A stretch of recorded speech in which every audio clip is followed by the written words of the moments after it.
اعوذ باللہ من الشیطان الرجیم بسم اللہ الرحمن الرحیم اللہم وفقنا لما تحب وترضى واجعل عاقبۃ امورنا خیرا ولا تکلنا الی انفسنا طرفۃ عین ابدا رب ادخلنی مدخل صدق واخرجنی مخرج صدق واجعل لی من لدنک سلطانا نصیرا۔ تبیین سورہ مبارکہ فاتحہ میں آیہ کریمہ صراط الذین انعمت علیہم غیر المغضوب علیہم ولا الضالین۔ ہدایت کے اس منشور میں اللہ تعالیٰ نے مومن انسان کو تعلیم دی ہے کہ ہدایت کے اصول بنیادیں سمجھ جانے کے بعد حق تعالیٰ سے ہدایت ہی طلب کرے، اہدنا۔ اور ہدایت کا بھی بنیادی رکن صراط۔ ہدایت کے دو بنیادی ارکان ہیں جن سے ہدایت کا معنی و مفہوم اور ہدایت کی حقیقت تشکیل پاتی ہے، وہ صراط اور مقصد ہے۔ ان دو کی نشاندہی کا نام، ان دو چیزوں کے علم کا نام، معرفت کا نام ہدایت ہے۔ اور مقصد چونکہ انسان کو پہلے حصے میں معلوم ہو چکا ہے، ایاک نعبد و ایاک نستعین، یہاں پر اس مقصود تک پہنچنے کے لیے انسان اللہ سے صراط طلب کرتا ہے، اس وصف کے ساتھ کہ یہ مستقیم راستہ ہو، یعنی قیام کا راستہ، پائیداری کا راستہ اور استواری کا راستہ۔ اہدنا الصراط المستقیم، چونکہ ہدایت ذاتاً قیامی نوعیت رکھتی ہے، ہدایت قیام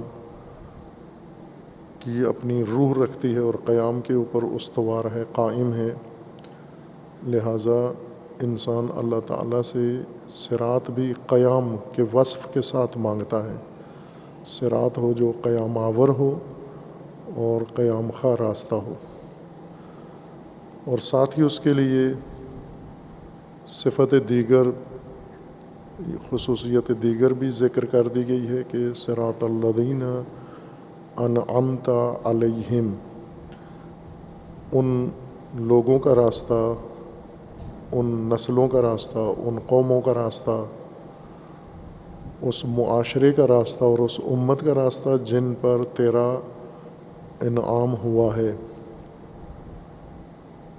اور یہ اسی طلب میں، ہدایت کی طلب میں بہت ہی اہم خصوصیت ہے کہ انسان اللہ سے قیام کا راستہ طلب کرتا ہے، اور اس قیام کی علامت یہ ہے کہ اس راہ پر، اس ہدایت و قیام کی راہ پر پہلے جو چلے ہیں یا اس زمانے میں جو موجود ہیں، اس راستے پر قائم ہیں، جن کی خصوصیت یہ ہے کہ راستے پہ ہدایت کا نتیجہ بھی انہیں حاصل ہوا ہے، اور وہ اللہ کی طرف سے انعام ہے۔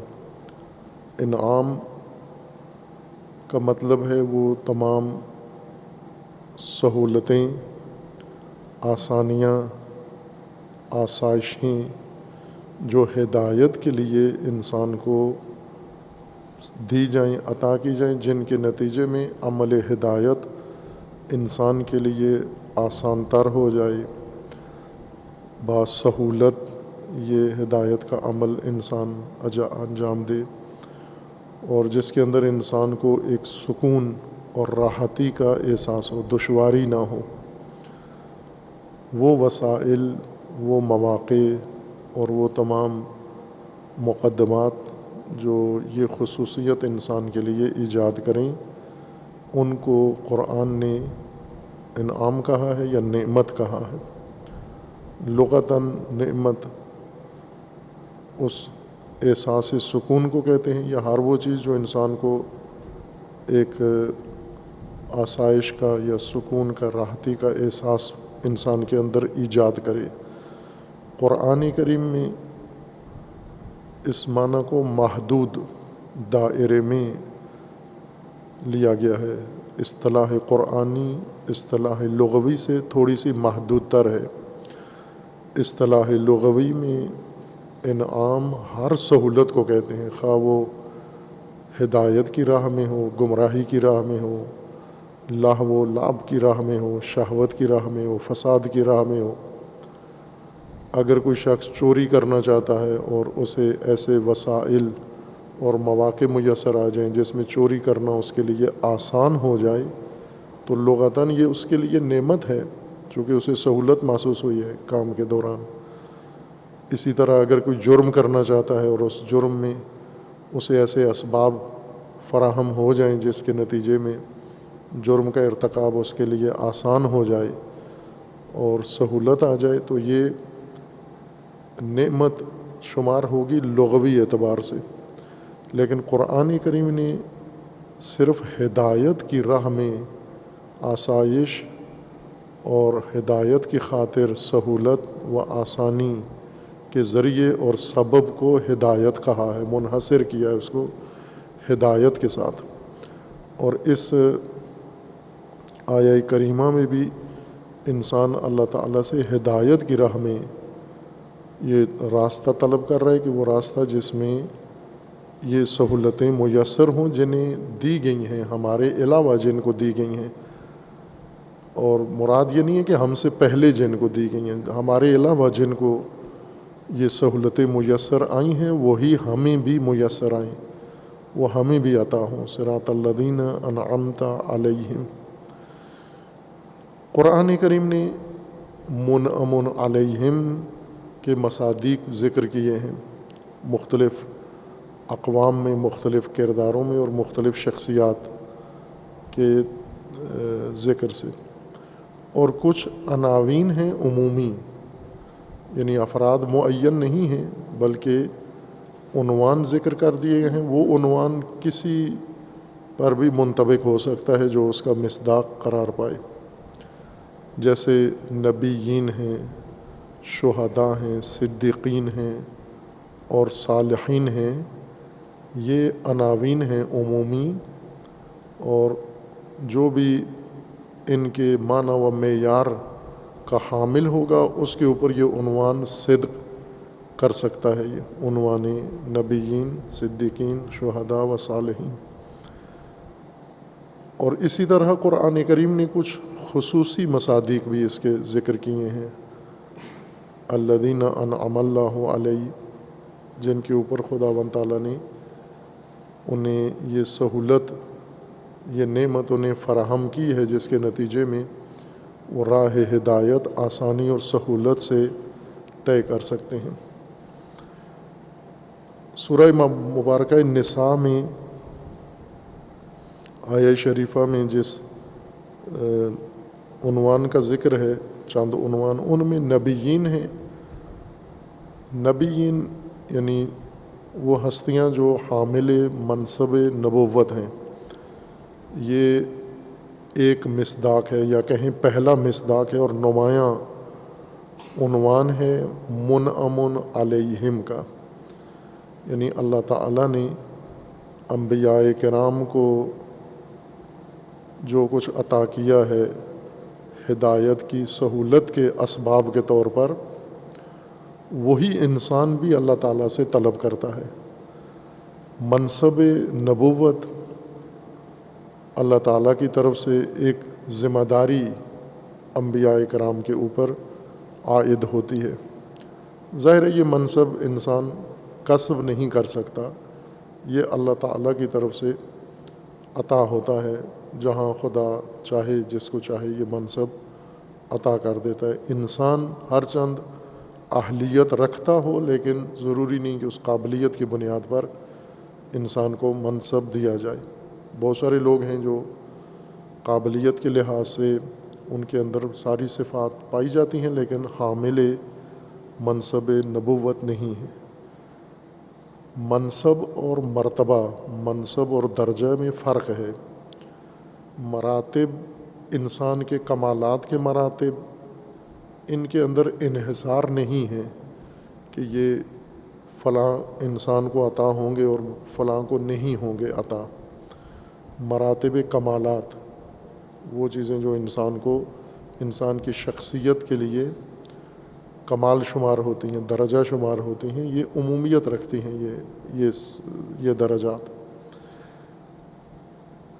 اور ان کمالات کے بعد کچھ ذمہ داریاں ہیں جو اللہ تعالیٰ کی طرف سے لوگوں کی ہدایت کے لیے بعض افراد کو سونپی جاتی ہیں.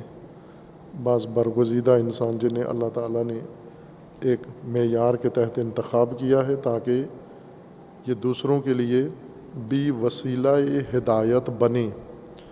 اس میں جو منصب قرآن کریم کے اندر اللہ تعالیٰ نے بیان فرمائے ہیں، منصب نبوت ہے، منصب رسالت ہے اور منصب امامت ہے. معنی کے لحاظ سے مختلف ہیں، مصادیق میں اکٹھے بھی ہو جاتے ہیں. جیسے رسول اکرم صلی اللہ علیہ وآلہ وسلم منصب نبوت بھی رکھتے ہیں، منصب رسالت بھی رکھتے ہیں اور منصب امامت بھی رکھتے ہیں. جیسے حضرت ابراہیم خلیل علیہ الصلاۃ والسلام ہیں، منصب نبوت بھی رکھتے ہیں، منصب رسالت بھی رکھتے ہیں اور منصب امامت بھی رکھتے ہیں. اور قرآن کریم نے اور انبیاء کے لیے بھی یہ ذکر کیا ہے کہ اللہ تعالیٰ نے انہیں آئمہ بنایا ہے. جعلناہم ائمۃ، وہ انہیں ہم نے یہ امامت بھی دی ہے نبوت و رسالت کے بعد.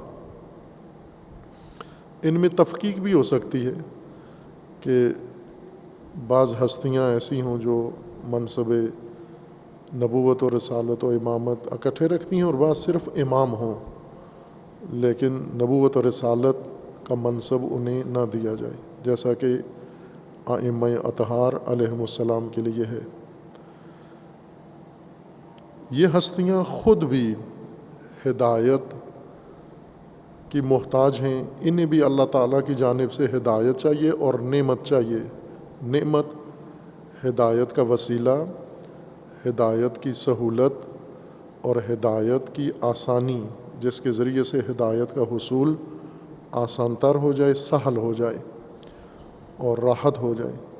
سب سے پہلے ان کی اپنی ضرورت ہے. یوں نہیں کہ انبیاء خود ہدایت سے مستغنی ہوتے ہیں اور ہدایت ان کے لیے جس طرح ملائکہ ہیں ہدایت سے مستغنی ہیں، مستہدی نہیں ہیں، مہتدی نہیں ہیں وہ ملائکہ، چونکہ ان کی خلقت اس طرح سے نہیں ہوتی کہ پہلے قابلیت پیدا ہو پھر اس قابلیت سے فعلیت اور کمال تدریجاً ان کے اندر ہو اور رشد اور پرورش پائیں. ملائکہ ان کی حقیقت ایسے نہیں ہے. یہ مختص ہے، یہ خصوصیت کائنات جسمانی کے ساتھ، زمین کے ساتھ، کہ جس نے مادی کائنات میں قدم رکھنا ہے، لباس وجود، جسمانی لباس وجود جس نے اختیار کیا ہے، پہننا ہے، یہ قانون اس کے ساتھ مختص ہے. تدریجاً تکامل کا مستقمل وہ ہوتا ہے، یعنی قابلیت پیدا ہوتی ہے پھر دھیرے دھیرے وہ کمالات عالیہ تک پہنچتا ہے. تو یہ ضرورت سب سے پہلے خود انبیاء کرام علیہ السلام کی ہے کہ نعمتیں ان کو اپنی ہدایت کے لیے، اپنے تکامل کے لیے، اپنی رشد کے لیے اور اپنے استکمال کے لیے درکار ہیں اور اللہ تعالیٰ نے انہیں عطا کی ہیں. معمول کا جو اللہ تعالیٰ کا ضابطہ قانون ہے ہدایت کا، اس سے ہٹ کر ان کے لیے مخصوص وسائل اور مخصوص اسباب اللہ تعالیٰ نے فراہم کیے ہیں تاکہ وہ ان اسباب سے اپنا سفر ہدایت طے کریں اور پھر خود لوگوں کو معمول کے طریقے سے ہدایت پر رہنمائی کریں کہ خود وسیلہ ہدایت بھی ہیں. جس طرح نبوت نعمت ہے اللہ تعالیٰ کی جانب سے، نبی بھی نعمت ہیں امت کے لیے، چونکہ نبوت کے ذریعے نبی کی ہدایت آسان تر ہو جاتی ہے، راحت تر ہو جاتی ہے، سہل ہے وحی کے ذریعے، اور امت کی ہدایت نبی کے ذریعے آسان تر ہو جاتی ہے، بغیر نبی کے دشوار ہے، سختی ہے اس کے اندر. لہٰذا نبوت بھی نعمت ہے ہدایت کی اور نبی بھی نعمت ہیں ہدایت کے لیے. دیگر جو عناوین ہیں وہ عمومیت رکھتے ہیں، وہ مختص نہیں ہیں کسی طبقہ کے ساتھ. ہم یہ نہیں کہہ سکتے کہ یہ فقط انبیاء اور ائمہ معصومین کے لیے ہیں، وہ عمومی حیثیت رکھتے ہیں. ہر چند مصداق کے لحاظ سے وہ بھی خاص ہیں، جیسے شہداء، صدیقین اور صالحین. یہ منعم علیہم ہیں، ان سے ہم نعمت کی شناخت کر سکتے ہیں کہ انسان جو اللہ سے نعمت کا خواہاں ہے، ہدایت کا، اور ہدایت کے لیے منعم علیہم کا خواہاں ہے، وہ اس راستے کا، تو وہ نعمتیں جو ہدایت کے راہ پر عطا ہوتی ہیں اس کی شناخت کے لیے یہ عناوین بنیاد ہیں، اساسی حیثیت رکھتے ہیں. خداوند تبارک و تعالیٰ نے گزشتہ اقوام جن کے لیے ہدایت کے اسباب مقرر فرمائے ہیں، انہیں خصوصی طور پر نعمتوں کو یاد کرنے یا یاد رکھنے کا حکم دیا ہے. اذکروا نعمتی التی انعمت علیکم یا بنی اسرائیل. قرآن میں چند دفعہ بنی اسرائیل کو یہ تذکر دیا گیا ہے کہ آپ یاد رکھو نعمتیں جو اللہ نے تم پر انعام کی ہیں، جو تمہیں دی ہیں، عطا کی ہیں.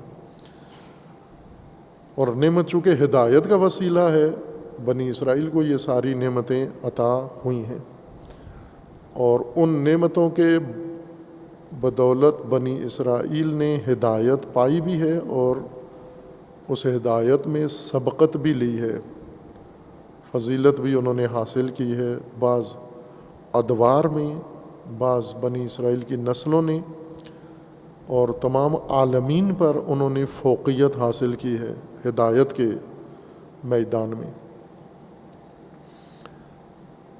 ان کو بنی اسرائیل ہی کے ایک نسل کو جو ہدایت سے دور ہو چکے ہیں، ہدایت سے دور ہونے کی وجہ یہ ہے کہ وہ ان نعمتوں کو بھول چکے ہیں جن نعمتوں کی ان کو یاد دہانی کرائی جا رہی ہے. وہ نعمتیں جو ہدایت کا وسیلہ ہیں، یہ قوم اور یہ نسل انہی کی نسل، ہدایت یافتہ لوگوں کی نسل اولاد ان نعمتوں کو فراموش کر بیٹھے ہیں، اور جو فراموش کر بیٹھے ہیں انہیں یاد دہانی کرائی جا رہی ہے کہ آپ یاد رکھو ان نعمتوں کو جو آپ کو نصیب ہوئی تھیں اور جن سے آپ نے نتیجہ لیا تھا.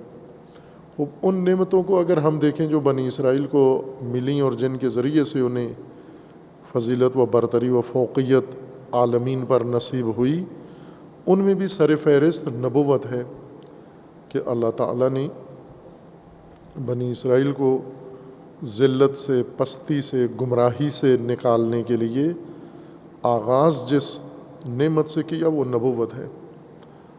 بنی اسرائیل کے اندر ویسے بھی یہ انبیاء ہی کی اولاد تھے، انبیاء کے پیروکار تھے. اسرائیل حضرت یعقوب علیہ الصلاۃ والسلام کا لقب ہے، وہ خود نبی ہیں. وہ ان کے والد حضرت اسحاق علیہ الصلاۃ والسلام نبی ہیں، ان کے والد حضرت ابراہیم خلیل علیہ الصلاۃ والسلام نبی ہیں. یہ سلسلہ انبیاء میں سے تھے، یعنی یہ نعمت ہدایت کی ان کے گھر کی تھی، اس خاندان کو اللہ تعالیٰ نے عطا کی. لیکن ان کی ذریت، جس طرح حضرت ابراہیم نے جب اس نعمت کا تسلسل، ہدایت کے وسیلے کا تسلسل اللہ تعالیٰ سے طلب کیا، جب امامت کا منصب ملا تو کہا کہ قال ومن ذریتی، میری ذریت میں بھی یہ قائم رہے.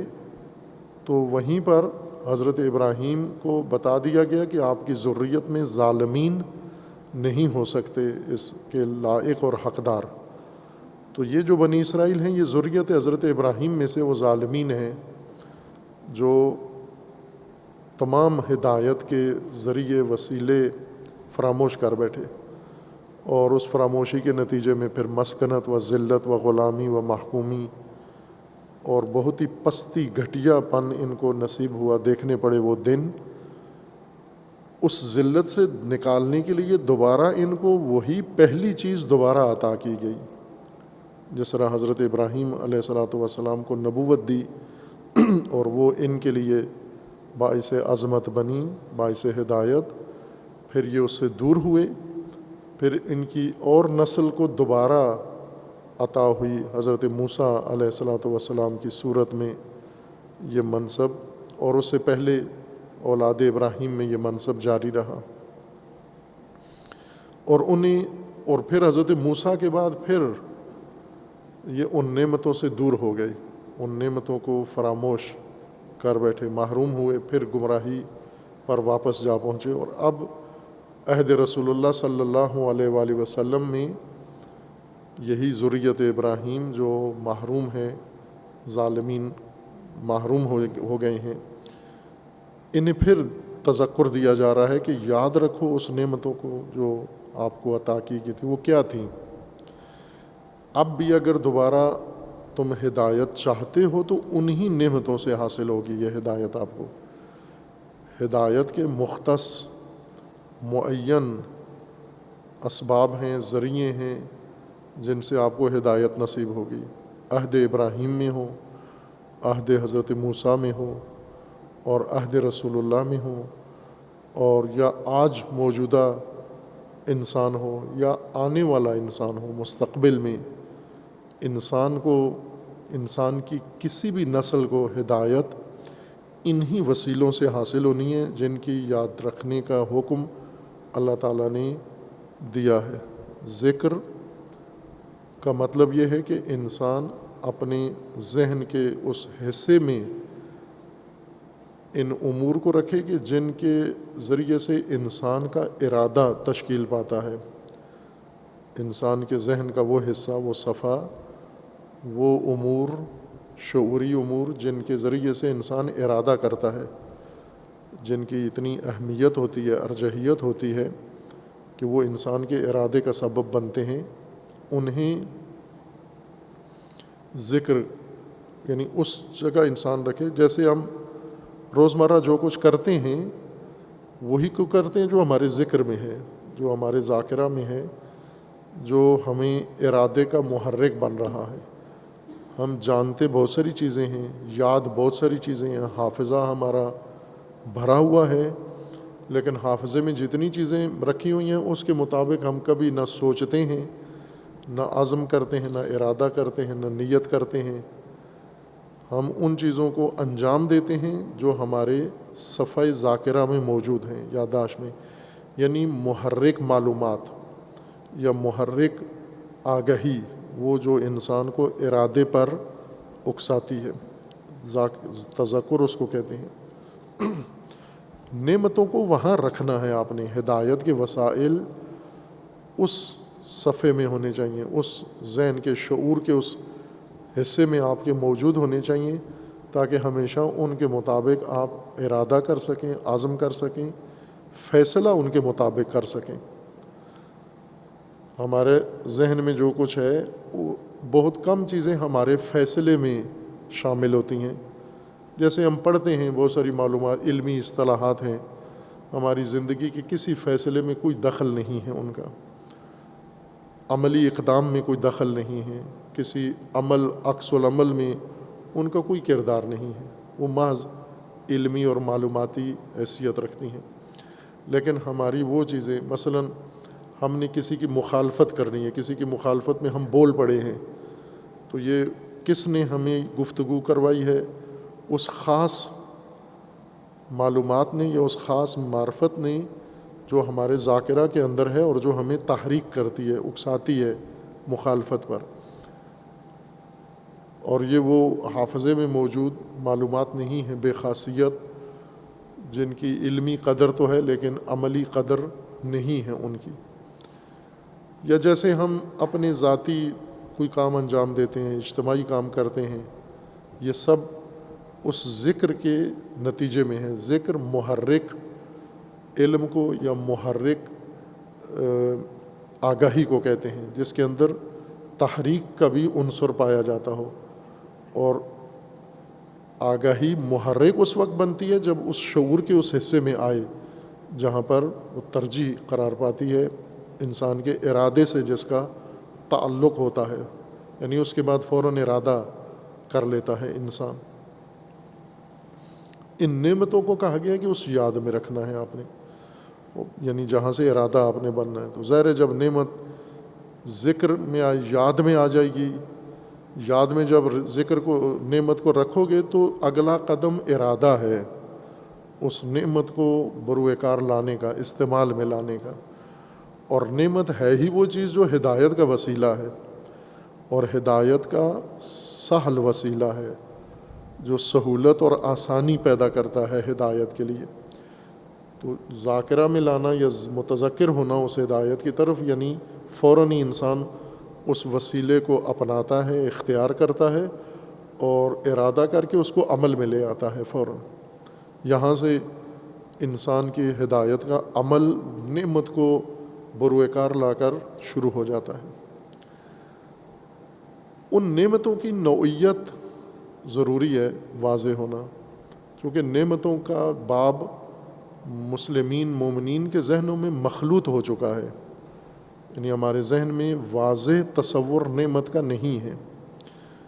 نعمت سے مراد ہم ہر آسائش، ہر سہولت اور ہر ایسی چیز جو ہمیں پسند ہو اور جس کے ذریعے ہمیں خوشی ہوتی ہو، اس کو ہم نعمتوں میں شمار کرتے ہیں، ہدایت سے اس کا کوئی تعلق ہو یا نہ ہو۔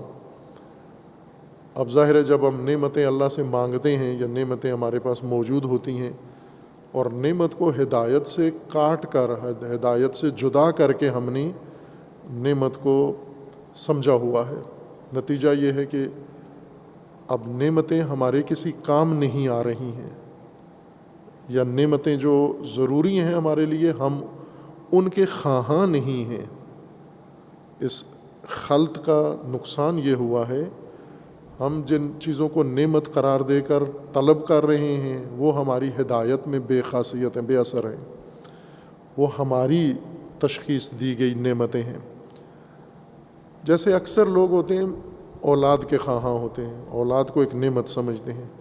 خوب یہ اولاد واقعاً آپ کے لیے نعمت ہے اس صورت میں کہ جب اس کا یہ آپ کی زندگی میں یہ کردار ہو، پھر تو یہ نعمت ہے۔ لیکن ہم اس کے لیے تو نہیں مانگ رہے اللہ تعالیٰ سے، ہم تو ویسے اپنے دل کی ڈھارس کے لیے، اپنے دل کی تسلی کے لیے، اپنے نفسیاتی احساس کی تسکین کے لیے خداوند تبارک و تعالیٰ سے یہ مانگ رہے ہیں۔ یا حرص نعمتوں کی، جن نعمتوں کو ہم نے بہت لغت سے بھی شاید زیادہ وسیع تر کر دیا ہے، اتنی وسعت تو لغت میں بھی نعمت کی نہیں ہے جتنی عرف میں بن چکی ہے، اور ہم وہ سب کچھ خواہاں ہیں اللہ تعالیٰ سے۔ وہ ساری چیزیں خداوند تبارک و تعالیٰ سے ہمیں چاہیے، اور ان سے اپنے سٹور بھرے ہوئے ہیں، گھر بھرے ہوئے ہیں ان وسائل سے، اور وہ وسائل ہماری نہ صرف ہدایت میں کسی استعمال میں نہیں آتے، ہماری زندگی میں ہدایت کے علاوہ بھی کسی کام نہیں آتے۔ صرف کیا ان کا ہماری زندگی میں ان وسائل کا کیا کردار ہے؟ ہماری حرص کو تسکین دیتے ہیں۔ حرص شدید خواہش، ہوس، جس میں شدت آ جائے اور جو چھپانے سے نہ چھپے۔ بعض چیزیں انسان کے اندر ہوتی ہیں، جیسے انسان کو کوئی چیز اچھی لگتی ہے لیکن اس کو چھپایا ہوا ہے، انسان نے ظاہر نہیں کرتا۔ کتنے ایسے لوگ ہیں، خوددار لوگ عموماً اپنی اندرونی احساس اور طلب کو چھپا کے رکھتے ہیں۔ قانی لوگ، قناعت جن کے اندر ہے، وہ اپنی ضروریات کو بھی چھپا کے رکھتے ہیں۔ لیکن بعض اوقات یہی خواہشات، یہ طلب اتنی شدت اختیار کر جاتی ہے کہ انسان جتنی کوشش کرے اس کو چھپانے کے لیے چھپا نہیں سکتا۔ حرص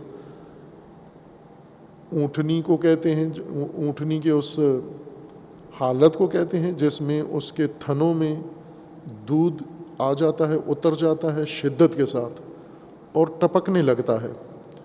بعض اوقات دودھ دانی پھٹ جاتی ہے اس کی، اور بعض اوقات اس کے سوراخوں سے، ویسے تو معمول کے طور پر جب اونٹنی کا بچہ دودھ پیے تو دودھ نکلتا ہے اس سے، یا انسان مالک اس کا جب دودھ اس سے دوہے تو دودھ اس سے نکلتا ہے، لیکن حرص اس حالت کو کہتے ہیں جب دودھ اتر آتا ہے تھنوں میں، دودھ دانی میں، اور شدت اختیار کرتا ہے، اور شدت سے یا وہ پھٹ کے دودھ باہر آتا ہے یا اس کے سوراخوں سے ٹپکنا شروع ہو جاتا ہے، وہ خود بھی نہیں روک سکتی.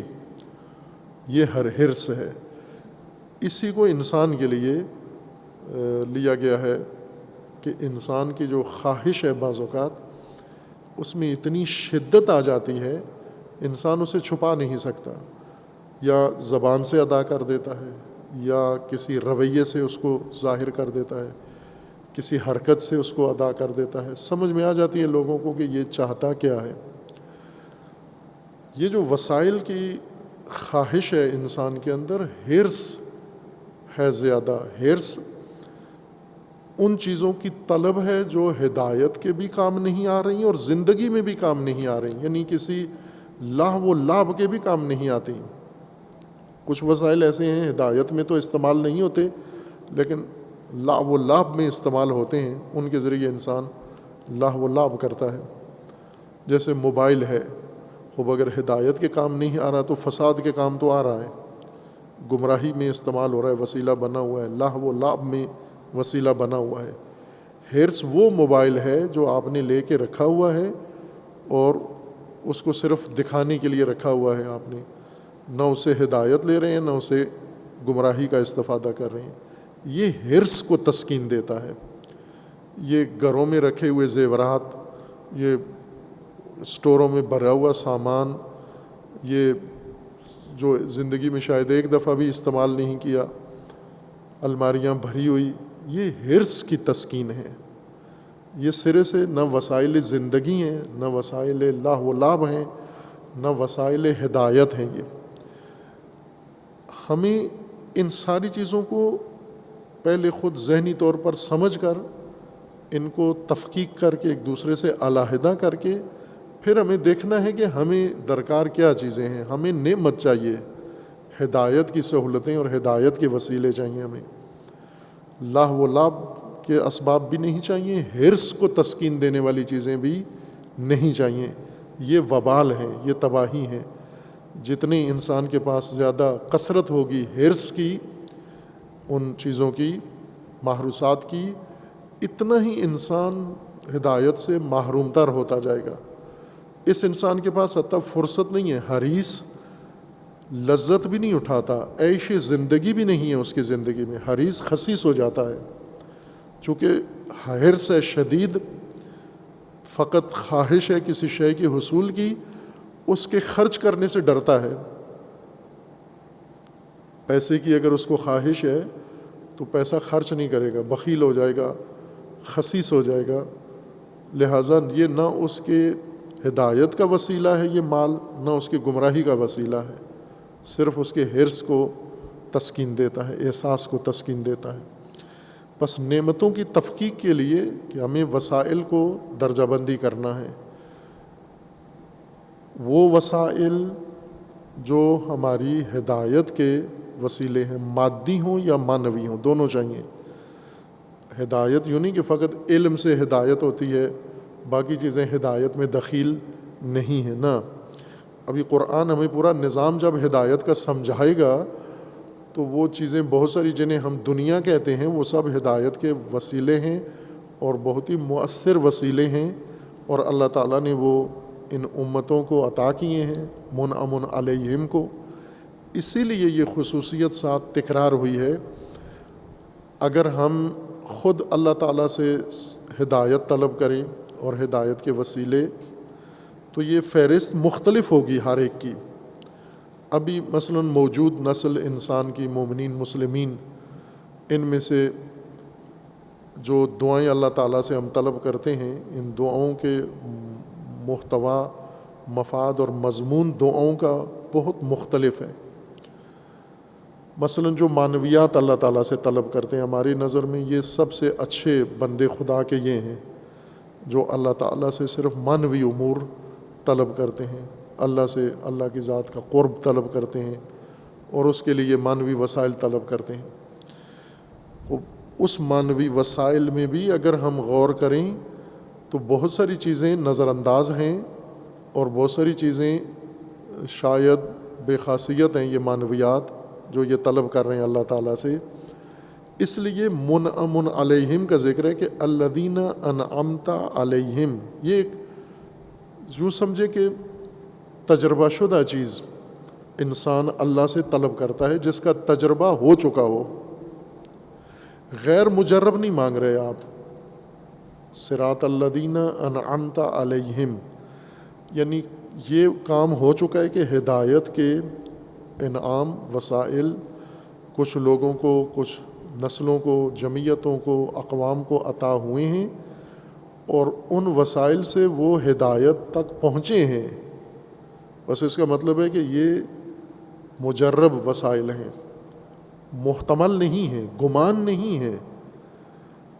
اگر ہم خود یہ فہرست تدوین کریں، جیسا میں نے اشارہ کیا کہ ابھی آپ مثلا یہ جو بہت معنوی شخصیات ہیں، روحانی شخصیات ہیں، یہ ہدایت کے تمام وسیلے نظر انداز کر کے خدا سے بہت ہی مختصر سی کوئی چیز طلب کرتے ہیں، بے شک وہ صحیح ہو لیکن بہت محدود چیز طلب کرتے ہیں، ہدایت کے سارے اسباب طلب نہیں کرتے۔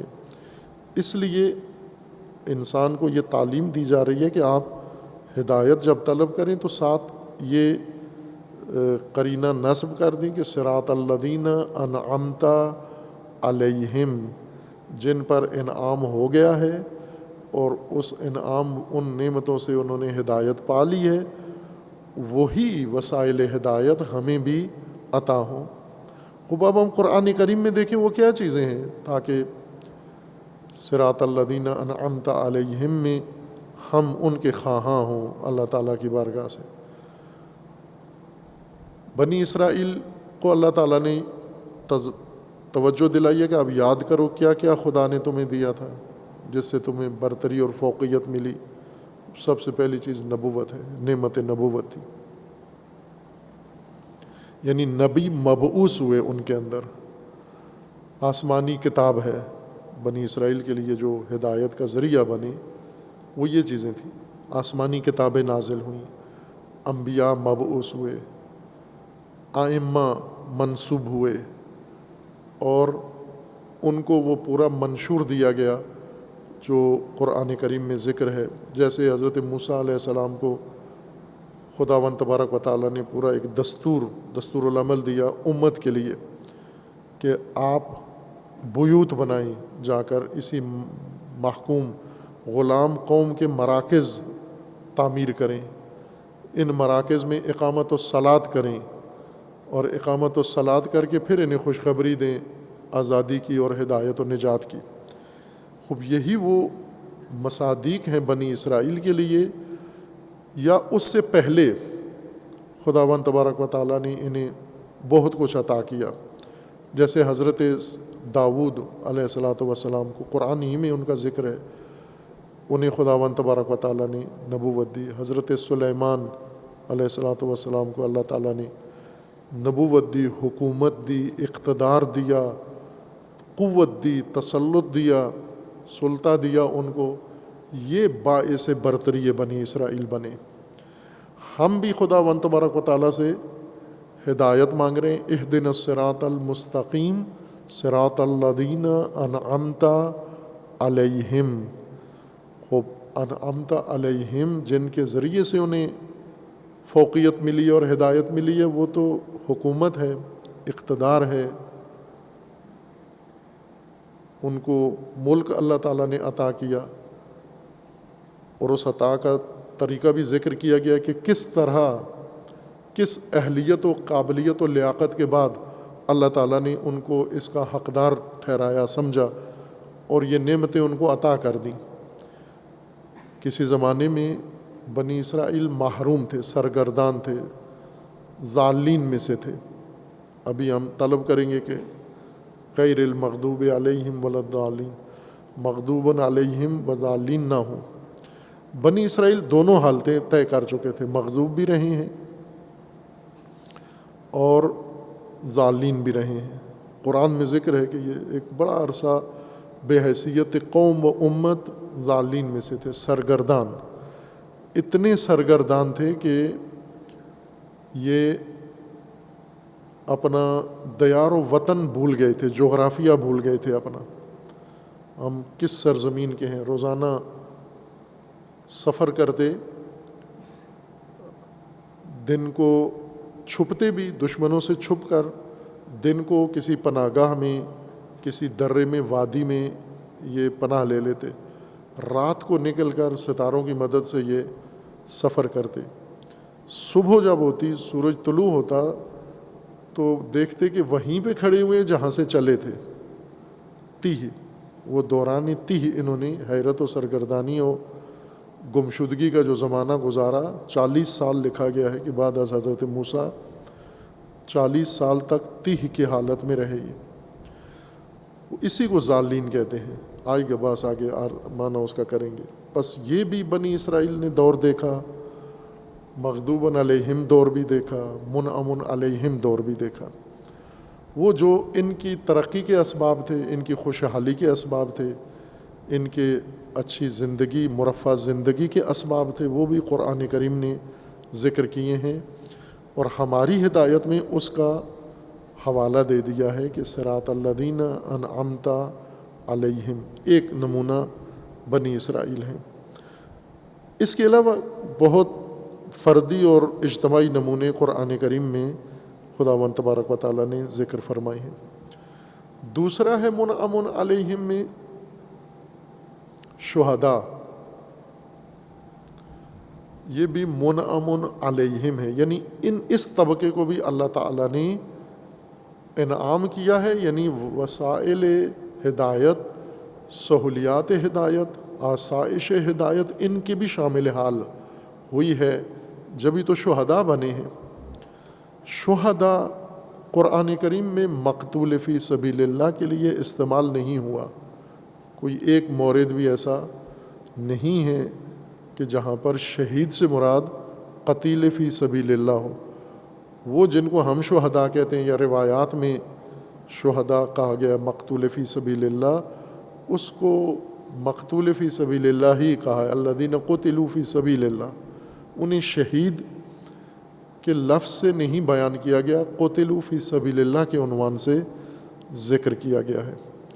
اور قتل ہونے کو شہید نہیں کہتے، لغتاً بھی نہیں کہتے، راہ خدا میں جان دینا، قتل ہو جانا ہم اپنی اصطلاح میں، اردو میں، فارسی میں، عربی میں ان کو شہید کہتے ہیں۔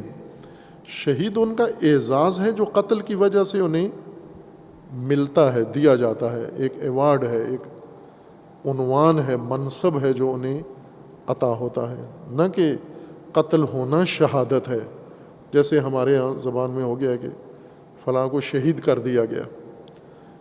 شہید کیا نہیں جاتا، شہید بنا دیا گیا، یوں کہیں صحیح تلفظ اگر کرنا چاہیں کہ فلاں کو شہید بنا دیا گیا ہے، قتل کر دیا، کر دینا قتل ہے، فعل جو انجام پایا اس پر، مقتول پر، وہ قتل ہے۔ اور شہید اس کو ایک درجہ ہے جو عطا ہوا ہے، مقتول فی سبیل اللہ کے لیے بھی یہ درجہ ہے شہادت والا۔ شہید منعم علیہم ہیں، لیکن یہ جو شہداء مقتول ہیں اس آیہ شریفہ میں یہ نہیں ہے مراد، یہ مصداق ہیں شہید کا۔ جیسا پہلے کہا تھا کہ الفاظ معانی پر دلالت کرتے ہیں، مصادیق پر دلالت نہیں کرتے، الفاظ معانی کے لیے ہیں، معانی تطبیق ہوتے ہیں مصادیق کے اوپر، بالواسطہ مصداق پر لفظ جاتا ہے۔ شہداء سے کا ترجمہ مقتول فی سبیل اللہ نہیں کرنا ہے، نہ تفسیر کرنی ہے۔ شہداء کون ہیں؟ شہادت یا شاہد، شہد شین ہے دال، شاہدہ، شہود، حضور کو کہتے ہیں حاضر رہنا، حاضر ہونا، حاضر کرنا، حاضر، حضور یا حاضری، یعنی کسی مارکے میں انسان کا وہاں پر بنفس نفیس پورے وجود کے ساتھ وہاں پر موجود ہونا، حضور کسی دوسرے کے سامنے اپنے وجود کے ساتھ وہاں ہونا، اپنے وجود کے ساتھ ہونا، یہ حضور کہلاتا ہے۔ جیسے ابھی ہم مسجد میں حاضر ہیں، یعنی ہمارا وجود اس دالان مسجد میں ہے، اس وقت ثابت ہے یہ وجود ہمارا، اسی کو حضور کہتے ہیں۔ اور یہی حضور، اسی کو شہادت کہتے ہیں۔ یہ شہادت ہے یا شاہدہ ہے یا شاہد ہے یہ۔ اب اس حضور کے مختلف مواقع ہیں جہاں پر انسان اپنے وجود کے ساتھ حاضر ہوتا ہے۔ انسان کے وجود کے بھی بہت سارے پہلو ہیں، اور جہاں حاضر ہوتا ہے جس موقع اور میدان میں، وہ بھی مختلف مواقع اور میادین ہیں۔ ان سب میں حضور شہود کہلاتا ہے۔ جیسے ایک شاہد گواہ کو کہتے ہیں، گواہ شاہد ہے۔ شاہد پہلے خود حاضر ہوتا ہے معرکے میں، اس حضور سے کسی چیز کو دیکھتا ہے، کسی عمل کو دیکھتا ہے، آنکھوں سے مشاہدہ کرتا ہے، اور پھر جو اس نے دیکھا ہے یہ عدالت میں یا قاضی کے پاس، حاکم کے پاس جا کر اس کو حاضر کر دیتا ہے۔ جہاں خود حاضر ہو کر مشاہدہ کیا تھا، دیکھا تھا، اس دیکھی ہوئی چیز کو، اپنے ادراک کو، اس کے سامنے جو نہیں تھا، وہاں موجود نہیں تھا، غائب تھا۔ شہود کے مقابلے میں غائب ہے۔ قرآن نے بھی اسی طرح دونوں کا تقابل کیا ہے، شہادت و غائب، تو منظر قرآن کریم نے متقابل ذکر کیے ہیں۔ یعنی کچھ لوگ جو حاضر نہیں تھے، ان کو وہ سب کچھ حاضر کر دینا ان کے سامنے جو وقوع کے وقت ان کے سامنے نہیں تھا۔ جو حاضر تھا وہ یہ کام کرے، جس کے جو موجود تھا، حاضر تھا، یہ ان غیر حاضر کے سامنے اس منظر کو ایسے پیش کرے جیسے گویا وہ حاضر ہیں۔ اس کو شہادت کہتے ہیں۔ شہداء وہ ناظرین، وہ حاضرین، ناظرین حاضر ہوں اور نظارت کرنے والے ہوں اس موقع پر جہاں ان کو ہونا چاہیے۔ خوب ظاہر ہے کہ منعم علیہم ہیں، اور انعام قرآن نے اس فہرست میں ان کا ذکر کیا ہے۔ جن پر اللہ کا انعام ہے وہ ہیں من النبیین و شہداء۔ شہداء یعنی ہدایت کے میدان کے حاضرین، حاضرین صراط ہدایت، اس صراط پر حاضر جو موجود ہیں ابھی اس وقت، یہ شہداء ہیں جو ہدایت کی راہ پر باقاعدہ خود بنفس نفیس موجود ہیں، تمام وجود ان کا ہدایت کی راہ پر ہے۔ یہ شہداء صراط مستقیم ہیں، حاضرین۔ جیسے ابھی ہم کہیں کہ مثلا ابھی مدرسے میں جو لوگ موجود ہیں، کچھ نہیں ہیں، چھٹی پہ ہیں، کچھ غائب ہیں، یا کلاس میں یہ موجود ہیں، یہ جو موجود ہیں یہ شہداء درس ہیں۔ شہداء کا مطلب یعنی نہ مقتول، شہداء کا معنی حاضرین۔ جیسے حاضری لگائی جاتی ہے، وہ کون کون حاضر ہے، ایک ایک نام بولا جاتا ہے، فلاں، وہ جواباً کہتا ہے حاضر۔ یہ حاضر کا مطلب کیا ہے؟ وہ یہ کہتا ہے کہ میں موجود ہوں، یعنی میں یہاں شہید ہوں، حاضر ہوں، میں موجود ہوں یہاں پر۔ شہداء حاضرین در میدان ہدایت، اور چونکہ یہ حاضر ہیں، خود غائب نہیں ہیں میدان ہدایت سے، راہ ہدایت سے، اور اللہ نے ان کو کیوں ہدایت کی سہولتیں عطا کی ہیں شہداء کو؟ یہ کیوں منعم علیہم ہیں؟ ان کو کس چیز کے بدلے میں انعام ملا ہے؟ نبی ان کو انعام کیوں دیا؟ چونکہ ایک تو انبیاء خود اپنی ہدایت کے لیے، اپنے تکامل کے لیے، استکمال کے لیے اس کے خواہاں تھے، اور حقیقتاً خواہاں تھے، اس لیے اللہ نے ان کو دیا ہے۔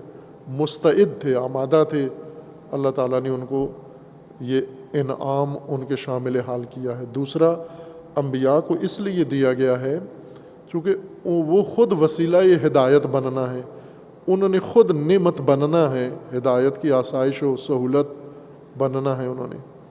شہداء کو کیوں اللہ تعالیٰ نے انعام کیا ہے؟ چونکہ یہ حاضر ہیں اس میدان کے جہاں ہدایت اللہ تعالیٰ نے مقرر کی ہے، جو ہدایت کا میدان مقرر کیا ہے۔ حاضرین در میدان دین، حاضرین در راہ ہدایت، حاضرین در میدان ہدایت۔ اور مختلف مشتقات کے ساتھ اس کو ذکر کیا گیا، شہید، شاہد، مختلف حالات میں۔ ان میں سے بہت ساری حالات ایسی ہیں جو تسلسل اور ثبات پر دلالت کرتی ہیں۔ کچھ ایسے ہوتے ہیں نا، تھوڑی دیر کے لیے آتے ہیں پھر چلے جاتے ہیں، یعنی غائب و شاہد دونوں بنتے ہیں، حاضری لگا کے پھر غائب ہو جاتے ہیں۔ جیسے یہاں ہمارا بعض سٹاف ہے، وہ صبح آتے ہیں حاضری لگا کے پھر غائب ہو جاتے ہیں۔ دین کے اندر بھی ایسے ہی ہیں، کچھ آ کے لوگوں کو دکھا کے کہ ہم آ گئے ہیں، پھر اس کے بعد پورا دن یا پوری عمر غائب رہتے ہیں۔ شہید اس کو کہتے ہیں جو مسلسل مستمر حاضر رہے، بلا وقفہ حاضر رہے، ہدایت کی راہ پر ثابت رہے، ثبات کے ساتھ رہے۔ چونکہ یہ راہ ہدایت اور صراط ہدایت سے نکلتا ہی نہیں ہے، باہر نہیں جاتا، یعنی مصمم ہے، ثابت ہے، مصر ہے، جمع ہوا ہے، پکا ہے، تو ظاہر ہے پھر اسی کو سہولت دینی چاہیے ہدایت کی۔ مثلا تعلیم کے لیے ایک شخص آیا ہے اور بالکل تعلیم کے میدان سے ایک دن کے لیے غیر حاضر نہیں ہوتا، چھٹیوں میں بھی حاضر رہتا ہے، تعطیلات میں بھی حاضر ہے، تحصیلات میں بھی حاضر ہے، جب دروس برقرار ہو تو بھی یہ تعلیم میں مصروف ہے، جب دروس تعطیل ہو تو بھی تعلیم میں مصروف ہے۔ خوب زیادہ حقدار کون ہے؟ تعلیمی سہولتیں، تعلیمی وسائل کس کو دینے چاہیے؟ سب سے پہلے اسی کو دینے چاہیے۔ شہداء حاضرین مستمر، حاضرین ثابت، حاضرین مسلسل، جو اس لیے فعل شاہدہ کا فعل بہت کم استعمال ہوا ہے قرآن میں، زیادہ تر اس کے یہ مشتقات صیغہ فاعلی یا صفت مشبہ کے ساتھ ان کو ذکر کیا گیا ہے، جو ثبات و دوام و استمرار پر دلالت کرتے ہیں۔ خوب یہ شہداء بھی منعم علیہم ہیں۔ اب ہم نہ نبیین ہیں نہ شہداء ہیں، ہم ابھی سمجھیں کہ ہمیں بھی ہدایت چاہیے۔ ہم نے ابھی عہد کیا ہے، ایاک نعبد و ایاک نستعین اہدنا الصراط المستقیم صراط الذین انعمت علیہم۔ جب منعم علیہم کا راستہ ہم طلب کرتے ہیں تو قرآن نے فرمایا کہ وہ تو ہیں نبیین اور وہ ہیں شہداء۔ خوب نبی تو آپ نہیں بن سکتے، لیکن شہداء کے زمرے میں آپ آ سکتے ہیں۔ شہداء کس کو کہتے ہیں؟ حاضر دائمی، تمام عمر حاضر صراط پر، یہ شہداء صراط مستقیم ہیں، یہ شہداء راہ خدا ہیں، سبیل اللہ، یہ شہداء سبیل اللہ ہیں۔ یہ اس لیے قرآن کریم میں ہے کہ ساری امت کے شہداء الگ کیے جائیں گے، کیونکہ ساری امت شہداء نہیں ہوتے، کیونکہ امت غائب رہتی ہے، اکثر غائب رہتی ہے۔ امت کے شہداء لیکن کتنے ہیں؟ مثلا آج موجودہ پاکستان کے 22 کروڑ میں سے شہداء نکالیں، یعنی جو تمام عمر تمام وقت حاضر در میدان دین ہیں، کتنے ہیں یہ شہداء ہیں موجودہ نسل کے، جو ہمہ وقت ہمہ تن حاضر ہیں، غائب ہوتے ہی نہیں ہیں، یہ شہداء ہیں۔ انہیں اکٹھا کیا جائے گا اور ان شاہدوں پر پھر رسول اللہ کو شاہد، چونکہ وہ شاہد و شہود ہیں، ان سب پر ان کو لایا جائے گا۔ یہ شہداء امت ہیں۔ مقتول کو بھی یہ کہا گیا ہے، روایات میں یہ اعزاز مقتول در راہ خدا کو بھی کہا گیا ہے، چونکہ ہر جان قتل سے پہلے وہ جیسا بھی تھا، لیکن قتل تک خدا کی راہ میں آگے آ جانا اور جان اپنی اس راہ میں حاضر کر دینا، اس کا مطلب یہ ہے کہ اس نے بھی وہ درجہ حضور والا، حضور در میدان والا پا لیا ہے۔ یعنی اس کو بھی اس حضور کی وجہ سے یہ اعزاز ملا ہے کہ اس کے یہاں غائب ہونے کا امکان تھا، خطرہ تھا، ڈر تھا، قتل کا خوف تھا، اس کو بھاگ جانا چاہیے تھا، نہیں گیا، حاضر رہا. اور یہ حضور چونکہ بہت اہم ہے، لہذا باقی عمر کا حضور اگر نہیں بھی تھا، اس موقع پر، حساس موقع پر اس کا حضور اس کو شہداء کے زمرے میں لا دیتا ہے. اور شہداء میں انبیاء ہیں. شہداء چونکہ انبیاء جب راہ خدا میں آتے ہیں پھر ایک دن کے لیے بھی، ایک لمحے کے لیے بھی غیر حاضر نہیں ہوتے. ائمہ شہداء میں سے ہیں، چونکہ راہ خدا سے، صراط سے ایک لمحے کے لیے غائب نہیں ہوتے، غیر حاضر نہیں ہوتے. غیر حاضر انسان کیسے ہوتا ہے کہ جب اسے کوئی اور کام پیش آ جائے، نجی کام پیش آ جائے، کوئی گھریلو کام پیش آ جائے، کوئی کسی اور حاجت میں اس کو توجہ اس کی ہٹ جائے اور وہ ادھر مشغول ہو جائے. اب ہم شہداء کو دیکھیں تو گھر بھی ان کا وہ سبیل اللہ ہی کا ایک مصداق ہے، اور نجی زندگی بھی سبیل اللہ کا جز ہے. بالکل نجی زندگی اس اجتماعی زندگی میں بالکل راسخ ہوئی ہے. نجی زندگی کا روپ، نجی زندگی کا نقشہ، نجی زندگی کا انداز اس دینی زندگی کے اندر ضم ہوا ہے. لہٰذا ان کی نجی زندگی میں بھی کوئی لمحہ تلاش نہیں کریں گے جہاں وہ دین سے باہر نظر آتے ہوں. وہ گھر کے اندر بھی، گھر کے گھریلو مسائل میں بھی ویسے ہی ہیں. جیسے امیر المومنین علیہ السلام ہیں، نجی زندگی امیر المومنین کی وہ مکمل طور پر سبیل اللہ میں اور صراط میں راسخ ہے وہ زندگی. ایسے ہی جیسے میدان جنگ میں ایک لحظہ امیر المومنین کا راہ خدا سے باہر نہیں ہے، گھر میں بھی ایسا ہی ہے، ایک لحظے کے لیے باہر نہیں ہے، تاکہ دو زندگیاں ہوں. کچھ مدت یہ راہ خدا میں اتنے ٹائم کے لیے وقت دیتے ہیں، اتنا ٹائم یہ اپنی نجی زندگی کو دیتے ہیں. یہ شہداء علی الاطلاق ہیں. اب قتیل در راہ خدا چونکہ باقی اگر زندگی اسی طرح گزری ہے اور انتہا میں شہادت بھی ملی ہے، جیسے امیر المومنین علیہ السلام ہے کہ تمام عمر شعور سے لے کر آخری لحظہ شہادت تک ہر لمحہ راہ خدا میں گزرا ہے، اور پھر جان بھی اسی راہ میں دے دی ہے. خوب یہ ایک مرتبہ ہے شہید کا، یہ بہت اعلیٰ درجے کی شہادت ہے، یہ شاہد ہے. لیکن وہ جو پہلی زندگی ممکن ہے اسلام میں ہی نہ ہو، اسلام سے باہر گزری ہو، پہلی زندگی ہدایت پر نہ گزری ہو، گمراہی میں گزری ہو، جاہلیت میں گزری ہو، لہو و لعب میں گزری ہو، لیکن پھر اسے توجہ آئی، دھیان آیا، وہ سب کچھ ختم کر کے توبہ کر کے آ گیا راہ خدا میں. اب راہ خدا میں آگے بڑھا، اتنا آگے بڑھا کہ جان اس نے دے دی یہاں پر، تو وہ بھی شہود کے اور شاہد کے زمرے میں آ جاتا ہے. اسی طرح منعم علیہم میں سے ایک مرتبہ ہے صدیقین. صدیقین صدق سے ہے، اور صدیق مبالغہ ہے صدق میں.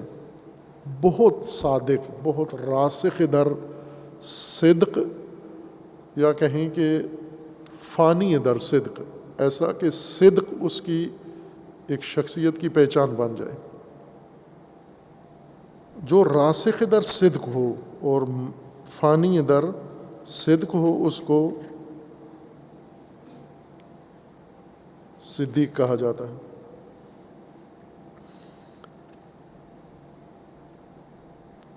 وَمَن يُطِعِ اللَّهَ وَالرَّسُولَ فَأُولَٰئِكَ مَعَ الَّذِينَ أَنْعَمَ اللَّهُ عَلَيْهِم مِّنَ النَّبِيِّينَ وَالصِّدِّيقِينَ وَالشُّهَدَاءِ. صدیقین پہلے ہے، ہم بعد میں ذکر کر رہے ہیں. صدیقین والشہداء والصالحین. صدیق صدق، صدق وہی جو عام معنی آپ کے ذہن میں ہے وہی قرآن کریم میں بھی مراد ہے، کہ انسان کے حالات کی مطابقت واقعیت کے ساتھ. جب انسان زبان سے کوئی بات کرتا ہے،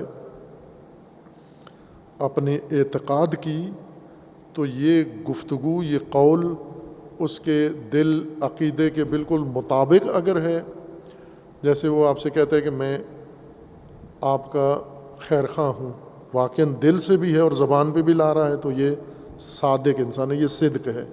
مطابقت قول با واقع، مطابقت حال با واقعیت، یہ صدق ہے۔ مطابقت عمل یا مطابقت قول با عمل، مطابقت عمل با قول، انسان جو کہتا ہے وہی کرتا بھی ہے، یہ صدق ہے، یہ مطابقت، یہ صدق ہے۔ اسی طرح انسان کی پوری شخصیت، جب انسان دعویٰ دار ہے کہ میں مومن ہوں یا متدین ہوں، تو وہ جو شخصیت ہے اس کی، جو اس نے پیش کی ہوئی ہے لوگوں کے سامنے، وہ ساری کی ساری شخصیت مطابقت رکھتی ہو واقعیت کے ساتھ، یہ صدیق ہے۔ یعنی جب صدق اس کی شخصیت میں راسخ ہو جائے اور یہ خود صدق میں راسخ ہو جائے اور ایک دائمی وصف اس کا صدق بن جائے، یہ انسان صدیق انسان ہے۔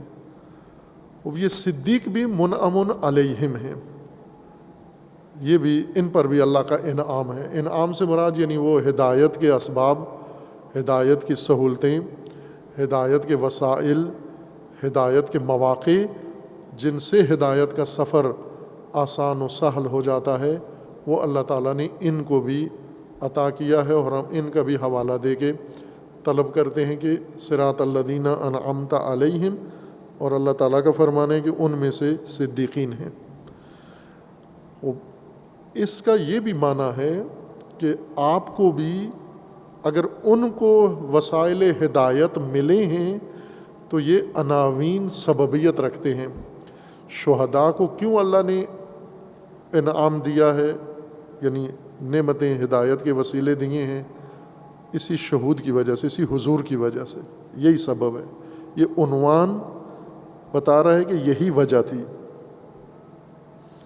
منعم علیہم کا سبب کیا ہے، علت کیا ہے؟ یہی شاہد ہونا علت ہے، نہ کہ کسی اور وجہ سے، نسب کی وجہ سے، چونکہ ان کے دادا جان بہت اچھے آدمی تھے، ان کو ماں کی دعا تھی، ان کو فلاں تھا، لہٰذا ان کو بھی انعام ملا ہے نا۔ جس عنوان کے اوپر یہ حکم، ان کو یہ وصف ملا ہے، وہ عنوان علیت رکھتا ہے، وہی سببیت رکھتا ہے، اور وہ عنوان عمومیت رکھتا ہے۔ یعنی شہداء بن کر انعام اللہ سے لینا، ہدایت کے وسائل لینا، یہ سب کے لیے میسر ہے، یہ ممکن ہے آپ کے لیے بھی کہ آپ بھی یہ کام کر سکتے ہیں۔ اسی طرح صدیقین، صدق، کہ یہ بھی عمومی عنوان ہے، مختص نہیں ہے۔ جیسے عصمت و نبوت و رسالت و امامت اختصاصی منصب ہیں ان برگزیدہ ہستیوں کے ساتھ، عمومی نہیں ہیں، یہ ان میں سے نہیں ہے۔ صدیق، صدیق عمومی ہے، سب کے لیے ہے، اور انعام کا استحقاق اسی صدق سے پیدا ہوتا ہے۔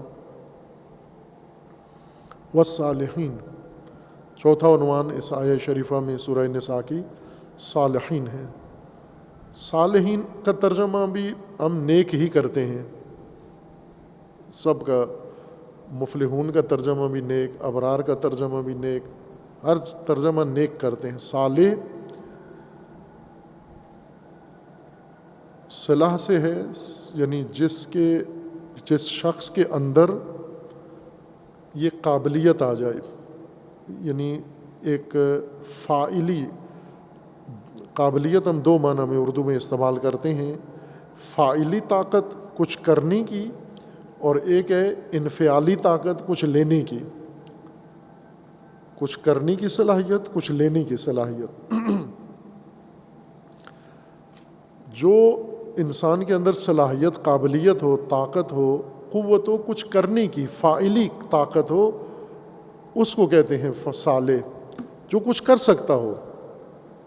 صالح ہے یعنی یہ کرنے کے قابل ہے، یہ اس عمل کے لیے سزاوار ہے اس کے اندر یہ صلاحیت۔ مثلا مہارت چاہیے ہمیں کوئی کام کرنے کی، تو ہم کہتے ہیں کہ فلاں آدمی صالح ہے اس کے لیے۔ ہمارے ہاں صالح یعنی نیک، مسجد میں بیٹھا ہوا نیک آدمی، اس کو اگر کہو مسجد کا نل کا بند کرنا ہے، اس کو وہ بھی بند کرنا نہیں آتا، لیکن ہے صالحین میں سے وہ۔ اگر اسے کہیں مسجد کی لائٹ بند کرو، پنکھا بند کرو، وہ نہیں آتا اس کو طریقہ، لیکن ہے ہمارا امام الصالحین ہے یہ، چونکہ سارا ٹائم مسجد میں گزارتا ہے۔ قرآن کا صالح یہ نہیں ہے، قرآن کا صالح وہ ہے کہ جو اس کا میدان ہے، یا جو آپ اس کے سامنے کوئی میدان رکھتے ہیں تو وہ اس کام کو انجام دینے کی طاقت رکھتا ہے، مہارت رکھتا ہے، تجربہ رکھتا ہے، ارادہ رکھتا ہے، عزم رکھتا ہے، یہ صالح ہے اس کام کے لیے، یہ اس کام کے لائق ہے، یہ وہ صالحین میں سے ہے۔ اور ان پر بھی اللہ کا انعام ہے۔ خوب ظاہر ہے کہ جن کے اندر کوئی صلاحیت اللہ رکھتا ہے، یہ قابلیت ہوتی ہے، کچھ کرنے کے قابل ہوتے ہیں، اور کم ہوتے ہیں۔ اکثر لوگ، اکثریت انسانوں کی یہ فاعلی استعدادیں کم رکھتے ہیں، انفعالی صلاحیتیں زیادہ رکھتے ہیں، یعنی مدد لینے کی زیادہ صلاحیت رکھتے ہیں، استفادہ، فائدے اٹھانے کی ان کے اندر ظرفیت زیادہ ہوتی ہے، فائدہ دینے کی کم لوگوں میں ہوتی ہے۔ ہوتی سب میں ہے، لیکن یہ صلاحیت ہم خود پروان نہیں چڑھاتے، فائدہ دینے والی صلاحیت، فاعلی جو پہلو ہے اس کو ہم رشد نہیں دیتے، انفعالی کو زیادہ اہمیت دیتے ہیں، چونکہ انفعالی سے ہمیں کچھ حاصل ہوتا ہے، فاعلی سے ہم سے کچھ جاتا ہے۔ اور بخیل آدمی تو نہیں چاہتا کہ میں عطا کسی کو کچھ دوں، ہمیشہ اس کی کوشش ہوتی ہے کہ کہیں سے کچھ لوں۔ وہ اس لطیفے کے مطابق وہ جو خسیس آدمی ڈوب رہا تھا، تو اس کو ڈوبتے ہوئے کسی نجات دینے والے نے کہا کہ ہاتھ دو، ڈوبتے ہوئے کو کہا کہ مجھے ہاتھ دو، میں تھاموں اور آپ کو نکالوں، اس نے نہیں دیا ہاتھ۔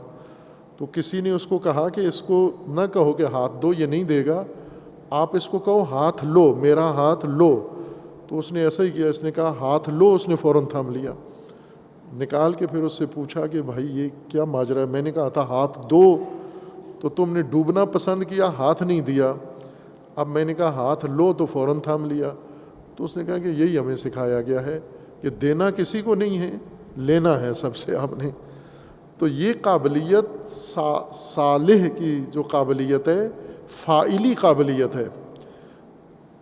ہدایت کی راہ پر اگر یہ جس طرح شہداء حاضرین در دین، حاضرین در میدان دین، حضور دائمی جہاں ہیں حاضر ہیں، اور اسی طرح صدیقین جو بالکل ہو بہو ان کا عمل، کردار، شخصیت اس عین دین کے مطابق ہے، اور یہ صالحین راہ ہدایت آباد ہی انہی سے ہوتا ہے۔ اللہ نے انہی کو سہولتیں دینی ہیں، چونکہ جو کچھ ان کو ملتا ہے پھر یہ سب کو مل جاتا ہے۔ وہ جو غائبین ہیں ان کو کچھ دیں تو وہ انہی کا ہوتا ہے، وہ اپنے گھر میں جا کر اس کو ڈال دیتے ہیں، لیکن صالحین کو جو ملتا ہے، صالحین اپنے گھر میں سٹور نہیں بناتے، صالحین کا سارا جو عطیہ اللہ کی طرف سے آتا ہے وہ گویا سب کے لیے، چونکہ وہ ہے ہی صالح، اس نے یہ آگے سارا پیش کرنا ہے۔